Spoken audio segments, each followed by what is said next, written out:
of the structure of the way we Jews normally study, to try a different approach. In a way we normally study we all meet at one flower in the Arboretum, and we talk about the flower. And that's a beautiful thing, but we forget that we're in an Arboretum. We forget that there's more to it. Or we talk about, the history of the Aleinu. And the Aleinu has a fascinating history, but in a way it's like, it's so museum-like. It's like, well, this is the history of this prayer, which is one page in a prayer book, and we don't have any sense of the motion through it. So my goal today, and last time too, is to say, okay, we're going to take a jog today. We're going to get to the open space preserve. We're going to get to the botanical gardens, and here we go. And and we'll stop for a rest a little bit and look at this and look at that. But let's get a sense of the whole thing. I'd like to go back to where we ended last time and take and do one more piece of the Torah, and then move on with holidays and prayer. Some of you have done this parts of this with me, but we'll take a jog through this part again.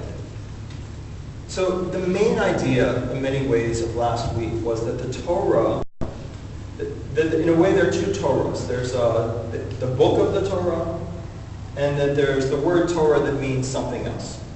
And what Rabbi Oshaya says in the beginning of the rabbi's commentaries on on the Torah itself, they begin with his statement that the Torah really is the blueprint of the universe. And what we mean by the blueprint of the universe is it is the underlying structure of the universe. And he never addresses, well, then what's the book, right? He doesn't feel a need to say, well, obviously people are going to be confused because then what's the status of, then what's this? What do you mean by this is the blueprint of the universe? It doesn't look like a set of blueprints. It doesn't look like a mathematical equation. They certainly lived in a time of Greek science and philosophy. So I said that it's about a relationship to Torah that you have. It actually is about a relationship to God that you have, which is that the presence of God went from the temple into the words, and that you commune with God through communing with the words. And in that sense, we can't be literalist, because it doesn't make any... If we're literalist, then it's communing with God is like having a speaker play the same words over and over again. It's only speaking with one voice. The Torah can't just speak with one voice. That's not a conversation. That's not an interaction. So the Torah has to be able, the book that you're communing with has to be able of somehow connecting you to the other Torah, which is the underlying structure of the universe. And without getting too subtle about it, that's what we're doing. That's what we're doing when we do Torah study. We're looking at it from all kinds of different angles. We're trying to understand the stories and the law and the in-between and the language and the words. But the book of the Torah is meant to connect us to the underlying structure of the universe Torah. So that's the main idea of what is the Torah. Questions like, well, what makes this book justified in being the way to get to understand the underlying structure of the universe? What justifies that? I don't think for the rabbis that was a very live question. And yet it is very much a very live question for the moderns. So in other words, well, why that book? Why not Shakespeare? Why not any book I can buy at Barnes & Noble? What about this book? And so what I'm saying is, that was not an interesting question to the rabbis. It wasn't a meaningful question to the rabbis. It wasn't a live question to the rabbis, but it's certainly a live question for people today.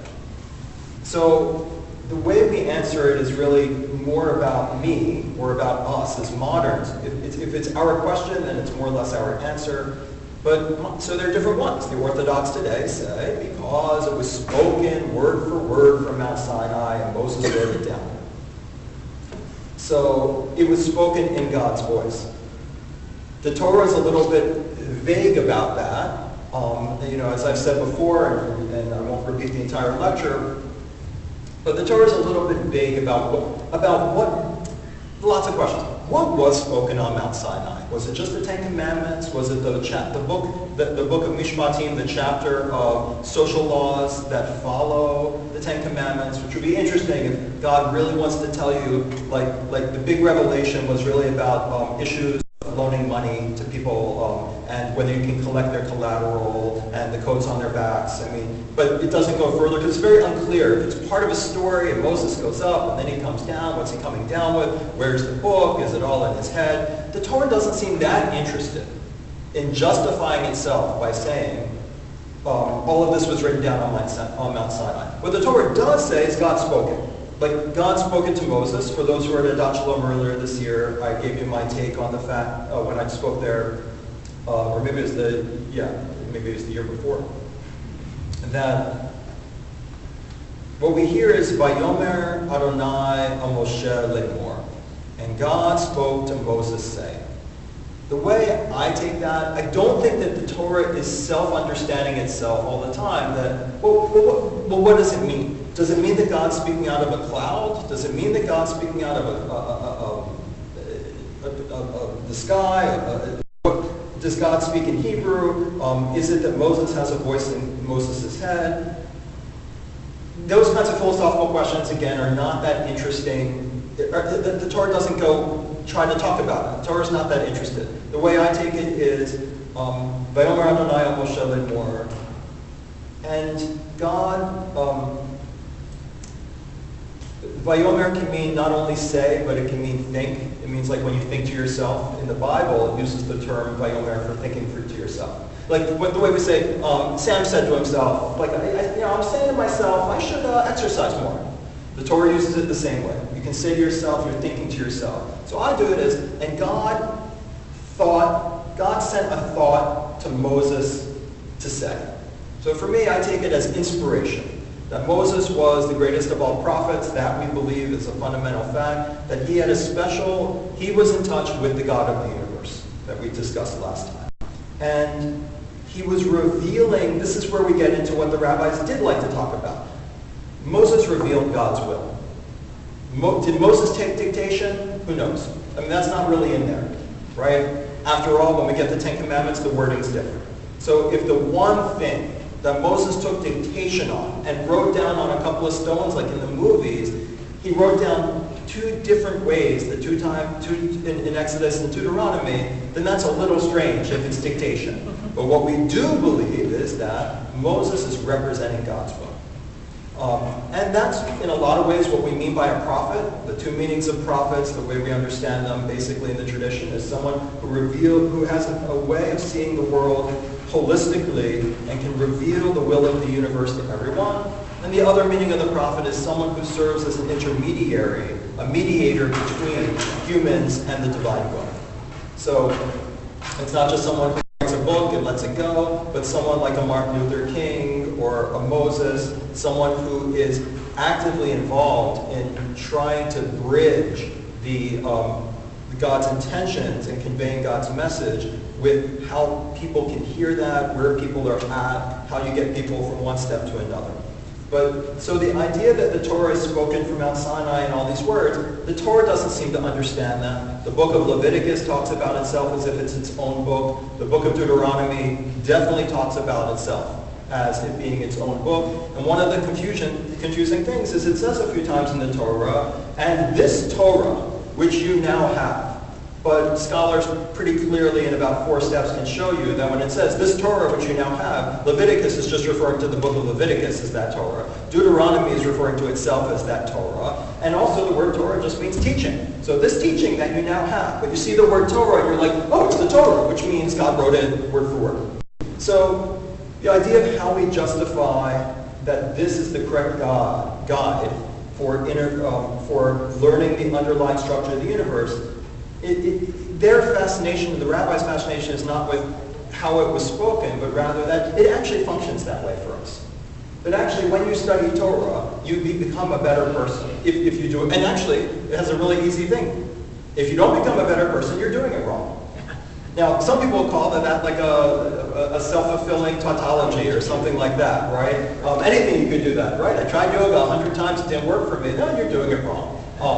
And so it may sound like it's circular reasoning, but it really is the reasoning that we have, which is that in anything, the rabbis are fundamentally focused on the concept of mentorship. I used to write about this in relationship to Aristotle. This is really one of maybe Aristotle's greatest teachings, and he and Heraclitus were to me the greatest of the Greek philosophers. That the two ways of seeing ethics, the two ways of seeing how you go about all areas of your life in terms of living, whether it's parenting, being a doctor, being a teacher, is that Plato's view is that you read a book and it tells you the right principles and rules of how to, you read a how-to book and you put it into practice. Remember last week I used the example of parenting. You read your parenting book, what does Super Nanny say? Now I'm going to do it, right? That's the Platonic view. What Aristotle did, and to me, and I've written about this in the past, that the rabbis are adopting the Aristotelian point of view. If you read, they lived in the time of Greek philosophy, the Roman times. Aristotle says, no. There are two steps. One is get all the how-to books you can. Aristotle says, you want to be a carpenter, get your how-to books. You want to be a doctor, these are examples from him, get a how-to book. You want to be he said father, he was very male-focused. So you want to be a father, get your how-to book. And then get the best model of who does that and apprentice yourself to them. So you want to be a great doctor, go to the best doctor you know and say, I read the book, now can I spend as much time with you as possible? So the rabbi said, that's the model for being a rabbi, which is that, yeah, understand what's in the books. This is a book, Talmud's a book, the Mishnah's a book, the codes are a book, but then go find the person you think is the great rabbi. And go, and in the Greek situation with the different academies, you would say, for me, the great one is, Epicurus. So you go to Epicurus' academy. In Judaism, remember that Hillel, Shammai, Rabbi Meir's academy, Rabbi Akiva's academy. You decide, Shammai, he is what it means to be a great rabbi, and become a student of Shammai. So you'll learn so then you learn, how do you read this? How do you apply it? You interact with it that way. But this is very important, and it goes back to a point I made last week about the DMV.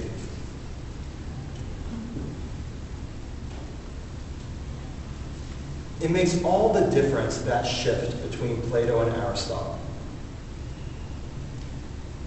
Because it adds the fact that in any moment of your life, what it is that God requires of you, what it is that the situation requires of you, cannot be worked out by applying a principle to the situation, saying, well, Super Nanny said this, I do this. It involves the ability to read the salient factors of the situation, and then to have the ability to weigh and balance them so that you have good judgment. So it's one of those things, your Humanities 101, and Professor Kane makes you read 3 pages of Aristotle's Ethics. And you're like, what was the big deal about that? All I read was Aristotle said it all comes down to good judgment. Who doesn't know that? It's a biggie. It's a very big biggie. And people don't talk about it now, and I'll just say one more word about why. Because what we're trying to do for our children, what we're trying to do in our own lives is, how do I read the situation I'm in so that I can bring holiness into it, so that I can do the right thing? I mean, if you want to skip holiness, you can just say do the right thing. How do I do that? And the answer is that there's no how-to book that'll tell you how.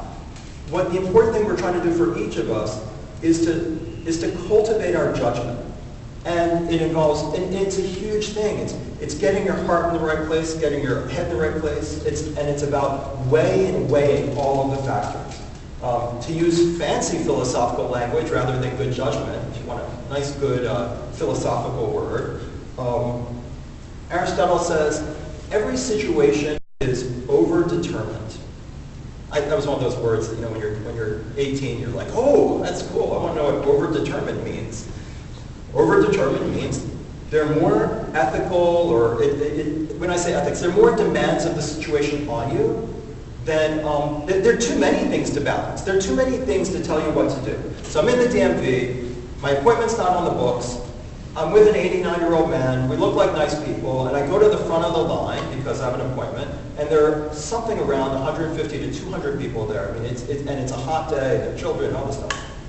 And I looked back over what I said last week, and I thought, you know, if I were in the class, I would say, of course that DMV woman did the right thing by taking you without your appointment because you messed up the day. You're just helping out your father-in-law. But that's not necessarily true.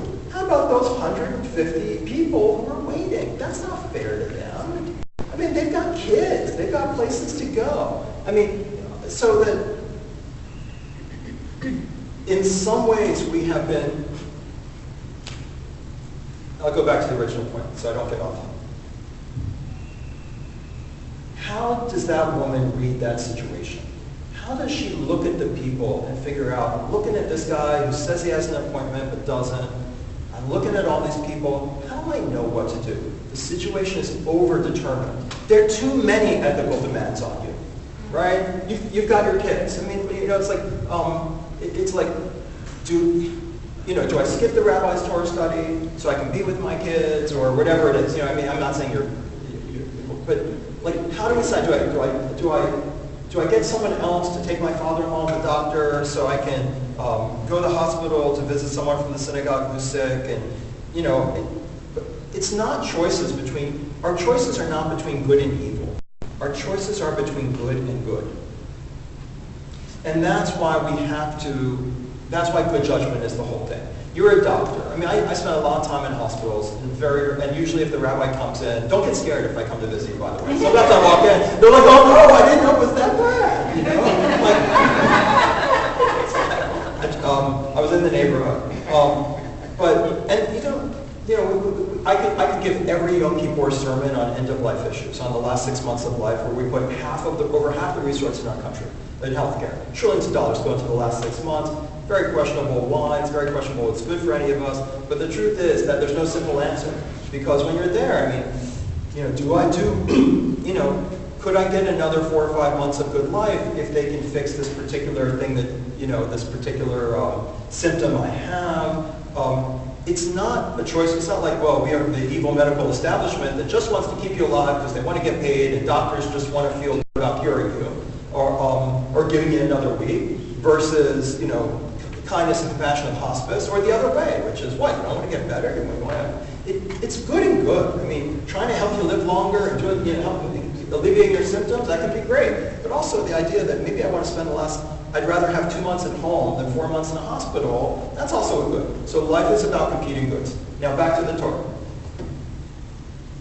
Therefore, the way you learn how to operate in the world is take a book like this and try to read every situation in this book 100 different ways. Right? Think about what we do in Torah study. When the locals are bullying Isaac and they're stopping up his wells and sort of attacking him, should he fight back? Should he go to the king of the Philistines and say, you know, I don't know if you know this, but the young men in this area are basically sabotaging us? Or what he ends up doing, Isaac, remember, he just keeps moving away. He allows him, he basically, as the kids say today, I kept my head down. I was being bullied, I didn't tell anyone, I kept my head down.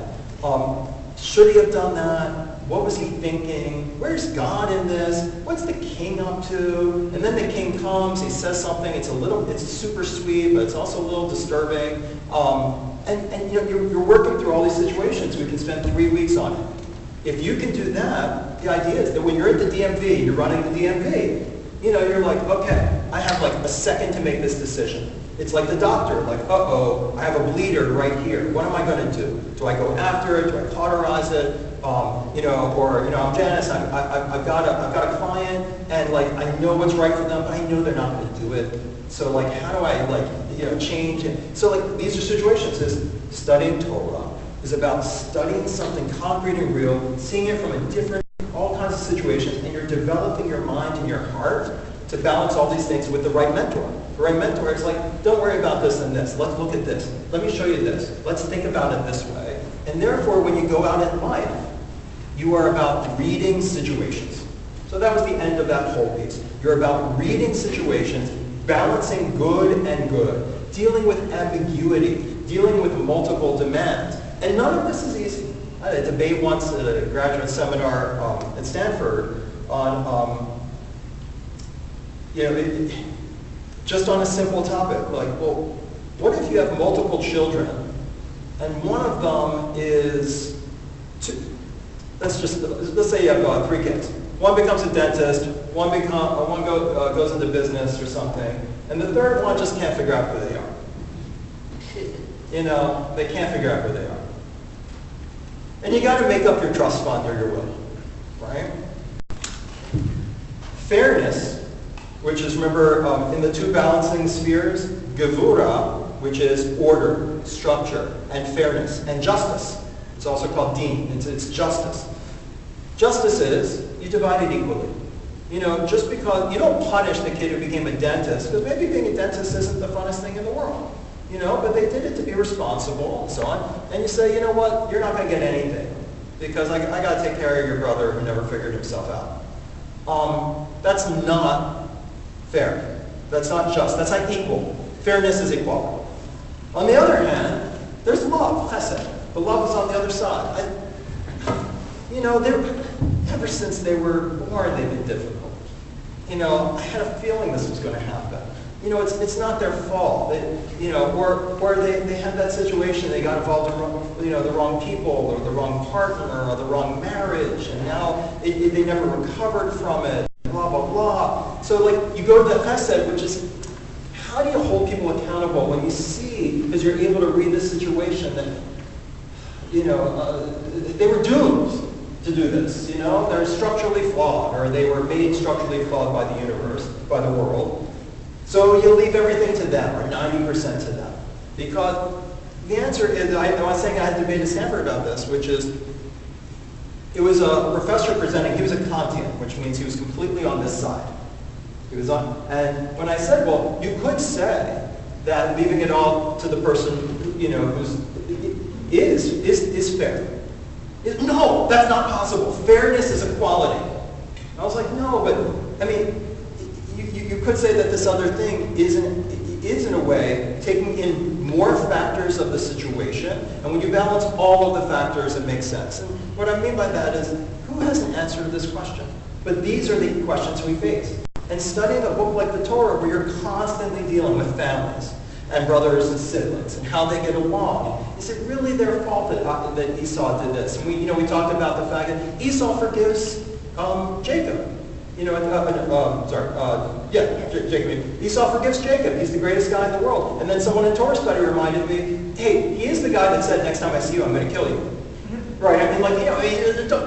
Don't make him into a saint. So it helps you read situations, and I do think that that's what we're trying to do in the Hebrew school, which is what I'm trying to do is train them to read.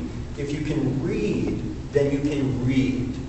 If you can read a book, you can read a situation, and then that's why Jewish law is the way it is, which is, you ask me, well, what does Judaism say about pulling the plug of life support? What does Judaism say about, are you allowed to do this, or you're not allowed to do this? Can you shorten the service? Can you not shorten the service? Can you not have an honor? Can you not have, whatever your question is. The answer is, I wish I could, well, if I'm Orthodox, I just say it's this way, right? But if I'm not, I say, look, the problem is, listen, you have to tell me more about the situation. I'm like the doctor, I'm like the teacher, I'm like the parent. How do we balance the factors in the situation? So I'm going to give you an example from the Torah of how one of the areas in which reading the Torah really is, how reading this is meant to help us understand how to understand the Torah of who we are, the Torah of humanity. Because I'm really trying to bridge the gap. I'm trying to get away from all the questions of, Rabbi, I'm not religious because I don't believe this was written on Mount Sinai. Rather than, for me, Rabbi, I'm religious because when I read it, I can see that all of this was meant to be together. Well, sorry, Rabbi, that's a very sweet point of view, but there are 2 completely different stories about Moses' sin, to take an example from the Bat Mitzvah 2 weeks ago. My attitude is, I know, because it's a mosaic. We're meant to have both of those stories. We're meant to say, wait, Moses did nothing wrong, and wait a second, Moses did something wrong. Ambiguity, seeing it two different ways. We're meant to figure out, when am I,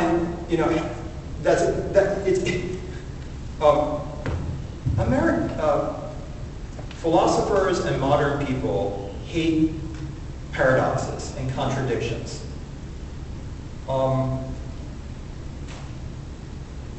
I remember when I was trying to pick someone to write my dissertation on, I went to one of my advisors. And his advice, which I should have taken and I didn't, was just pick one brilliant thinker and write on that. And I said, but I don't want to be the 400th book on Heschel. I'd rather write on a topic I feel is relevant to modern times that takes us a step further, takes us into the future, which I did start writing on. But he was right. But when he said that, I said, my problem is this. Every time I look at these deep thinkers, like, well, it doesn't matter, Kant, Hegel, Schleiermacher, Heschel, Buber, Rosenzweig, I feel like they keep contradicting themselves. The great thinkers are teasing you. They're making you think, like, oh, I've got this really cool system. I have it all figured out. But secretly, they're hiding the seams where, wait a second, they're really kind of over here, they're contradicting themselves in really hidden and subtle ways so that they can present, I got the whole thing figured out. In a way, that's what the Torah is doing. People, it's got the whole thing figured out. But it shows its seams everywhere. It has no problem showing all the contradictions. So I said to this guy, I said, my problem with writing on one great thinker is I feel that at the end of the day, they're kind of contradicting themselves just to sell the system.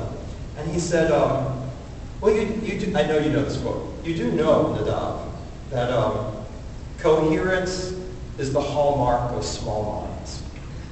Consistency, right? Consistency is the hallmark of small minds. Being in philosophy for 40 years, I hadn't really thought of that. Actually, philosophy is all about consistency, coherence, having an order. So, it's the idea that there's inconsistency in here, that there's inconsistency in Jewish law, Jewish history. Of course there is. That's what makes it great. That's what makes it, that's what life is. It doesn't mean it's not in order. So let's just put that out there, that there is this underlying order to everything. Let's say I go back to parenting. But it doesn't mean that underlying order becomes this kind of this really clear thing. In this situation, do this. In this situation, do this. That underlying order is not like a grid. It's something, it's really God. It's more like it's alive. So it's not just, well, the order is, if I need, if I have a deficiency in vitamin A, I need vitamin A. Well, you really picked an easy one on that one. Most of life is not that easy. And so the underlying order is, what do I need? What do they need? It's shifting, and it requires sensitivity, and it requires the ability to have good judgment. So let's take a look at one thing that they say about the Torah. And so the rabbis say this. This is just one example, it's not the only example. If we're trying to figure out who we are, what does it mean to be a man? What does it mean to be a woman? What does it mean to be an individual? What does it mean to be in marriage or partnership? What does it mean? Well, let's take a look at Genesis. And as you well know, there are two stories of the creation of Adam. Genesis chapter 1 and Genesis chapter 2. It seems that God creates, and I use the word, Adam really means the human being. It could easily mean the human species. It can mean, something like, it's the original life being. It could be the original amoeba, whatever, but it's not the word for man. That comes later in the story, but it's this original life form. So I just made a little list to tell you out loud, remind you of the differences between chapter 1 and chapter 2. Because basically God makes Adam, and then chapter 2 begins, and you have another story. And God decided to create Adam. And you're like, I thought he just did. And so he says he does it again. In chapter 1, it says this. And these are the differences. I don't want to read the story because you'll lose the differences. God makes the Adam both masculine and feminine, Zachar and Nekeva, at the same time. The original Adam is both masculine and feminine, period. In the second story, Adam is created And then Adam is split in half. And half is man, and half is woman. And that's where we get the word for man and woman, not Adam. Another difference. When God creates Adam in the first chapter, God says, now that I've made you, you are to master the fish of the sea and the birds of heaven, and you are to conquer and subdue the earth. When God makes Adam in chapter 2, God says, and Adam, your job is to cultivate and guard the earth, be the steward of the earth. La'avda or l'shamra is to work the earth, or to serve the earth, to cultivate the earth, and to guard it. That's a little different than master it, subdue it. Chapter 1, God says, I made Adam in God's image. In chapter 2, there's no mention of it. There's no mention of Adam being in God's image. Number 4. Well, I already mentioned number 4, which is masculine and feminine. The actual different Hebrew words. The Adam is made masculine and feminine. In the second one, there's just an Adam, again, not in God's, and split in half into man and woman. And in the first one, it just says God created. There's no talk of the method. In the second one, God creates Adam from the earth, from Adamah. We are earthlings. God created the earthling from the earth and breathed the life force into him. And in the final one, we do have in the final difference, there are 2 different words for God used in each story. The first one just uses the word Elohim, and the second one chapter 2 uses Adonai Elohim. So the rabbis fill about hundreds and hundreds of pages over how just studying these differences open our eyes up to who we are and what the world is around us. Now, we just had the same-sex marriage decision, and there are many people who would say, well, the Bible is really clear. It only speaks about one thing, about man belongs with woman, and that's what natural law, and blah, blah, blah. But that's not very Jewish, in the sense that the Jewish way would be like, wait, how do you look at, these things don't have one, there's not one moral of the story. There are many.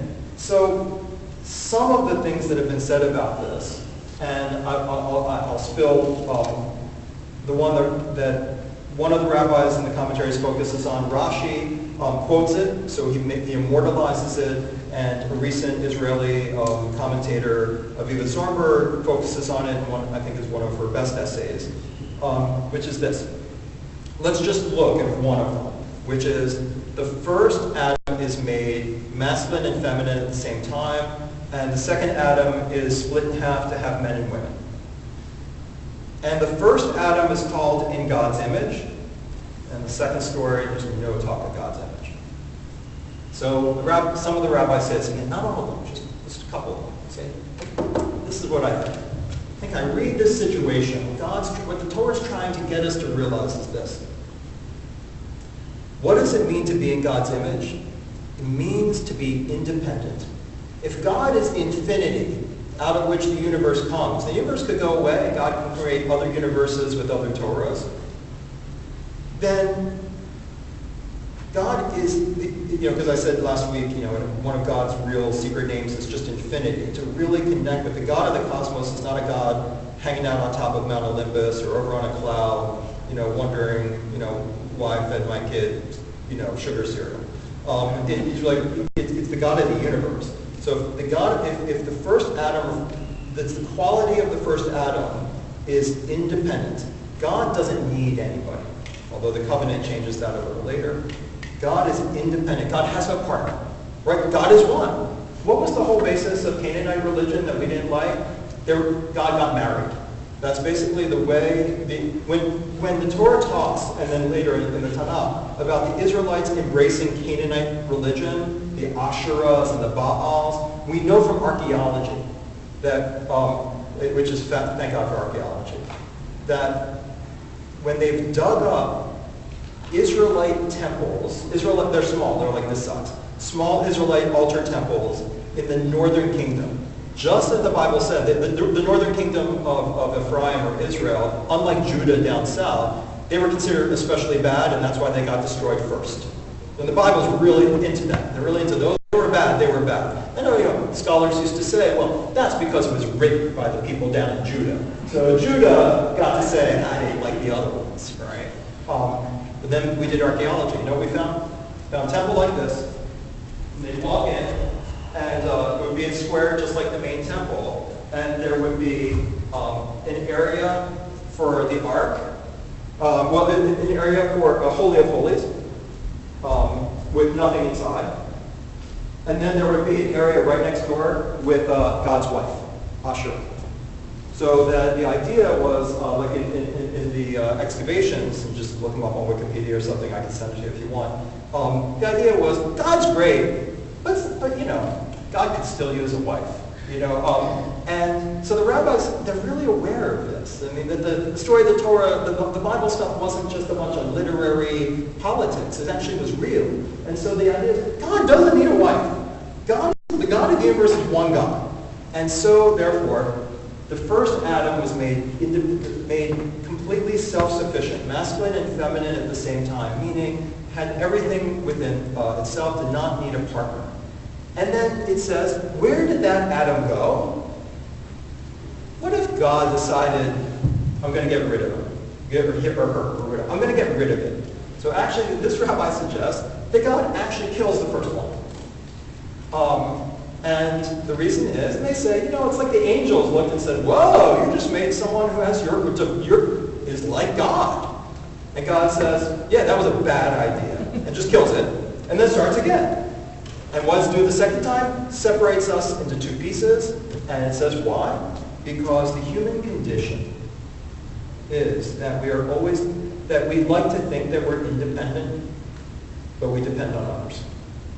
And in some ways, the fundamental aspect of our humanity is the way we depend on others. We strive to be like God. We wish we could just be self-contained and not need anybody. But we need. And then that helps us understand, well, then what's the Torah about? We need a community, and we need partnership. Of course, when you read it this way, it's not the fundamentalist saying a boy needs a girl and a girl needs a boy. It's just actually about saying we need each other, and we need partners. And so this is a way to want to show you that we get away from the fundamentalist kind of reading of the Torah, the idea that it's a book from God, that's about 6 days of creation and making a Frankenstein Adam and evolution's wrong. They're talking about, it's about trying to get in touch with what it means to be a human being. It's about the nature of being a human being. Okay, so I'm going to switch a little bit.